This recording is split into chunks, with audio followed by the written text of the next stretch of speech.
બે ત્રણ, એક બે ત્રણ. ચાલો તો હવે આપણે વાર્તા સાંભળશું. ચાલો થઈ ગઈ. હાલો હવે આ શું છે છોકરાઓ? બિગ બુક છે. શું છે? છે ને આવડી મોટી બધી બુક. હે આવડી બુક તમે જોઈ છે ને? આપણે આમાં ઘણી વાર વાર્તા કરીએ તો આમાં આપણે શેનું ચિત્ર દેખાય તમને ખબર પડે? Very good. બકરી, સસલું, ખિસકોલી, હાથી દે ને. હે આ હાથીભાઈ ને બધું દેખાય. તો હાથી અને બકરી એવી આ બિગ બુકની સરસ મજાની વાર્તા છે.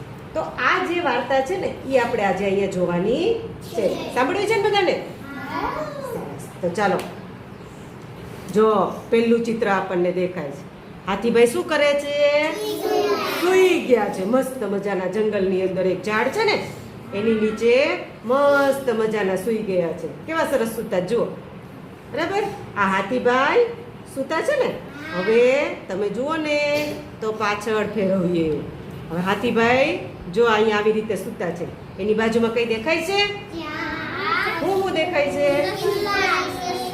સસલું અને ખિસકોલી બેન. આ બે છે એ હાથીભાઈ ની આસપાસ રમે છે. રમે જ ને? હાથીભાઈ મસ્ત સૂતા છે અને એની બાજુમાં ખિસકોલી અને સસલું છે એ બે આજુબાજુ દોડાદોડી કરીને રમે છે.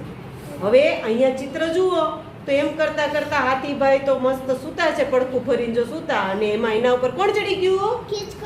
ખિસકોલી બેન અને સસલાભાઈ જો હાથી ઉપર તો મસ્ત નાચ કરતા કરતા રમે. દેખાય છે? જો કેવું સરસ છે કે હાથીભાઈને ખબર નથી પડતી કેમ કે સસલાભાઈ છે એકદમ ફોરા ફોરા હોય ને, એનું કઈ બહુ વજન હોય નહીં. ખિસકોલી બેન નું પણ ન હોય તો હાથીભાઈને કઈ ખબર પડતી નથી.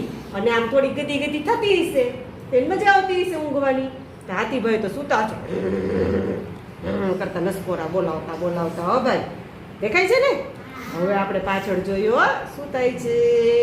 હા લે જો સસલાભાઈ તો મસ્ત બેઠા છે અને ખિસકોલી બેન રમે છે. ત્યાં બાજુમાંથી કોઈ નીકળું છે. કોણ નીકળેલું દેખાય? બકરી બેન. બકરી બેન તો કેમ બોલે? બોલાવો જોઈએ સરસ. હાર્દિકભાઈ બોલાવો તો. હા બીજા કોને આવડે બોલાવતા? બોલો. તને આવડે છે? હા તને આવડે છે નયનભાઈ? સરસ.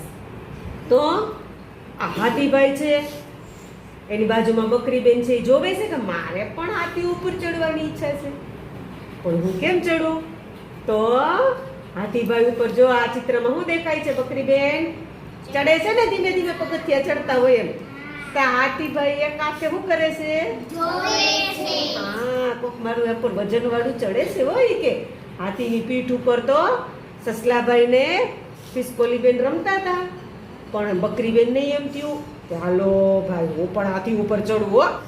ચાલો પાછું તારી રીતે ગોઠ. હાથીભાઈ તો ઊંઘમાંથી ઉઠ્યા અને પીઠ ઉપરથી સસલાભાઈ ખિસકોલી બેન બકરી બેન તો ધડામ કરતા નીચે પડ્યા ને એટલે બકરી બેન ઉભા રહી ગયા.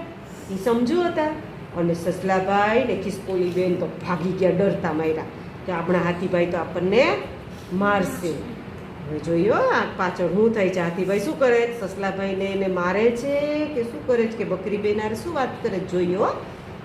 હા લે આમાં તો શું દેખાણું? હાથીભાઈ બકરી બેનને બેસાડી અને ફરવા લઈ જાય છે સરસ મજાના.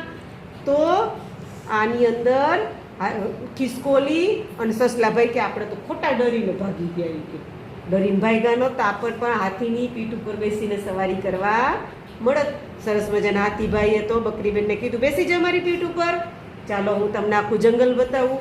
અને બકરીબેન તો મસ્ત મજાના જુઓ બેસી ગયા અને હાથીભાઈ તો ધમ ધમ ધમ ધમ કરતા હાઈ લાગ્યા. બોલો નથી ગીતે ધમક ધમક આતા હાથી ધમક ધમક જાતા હાથી.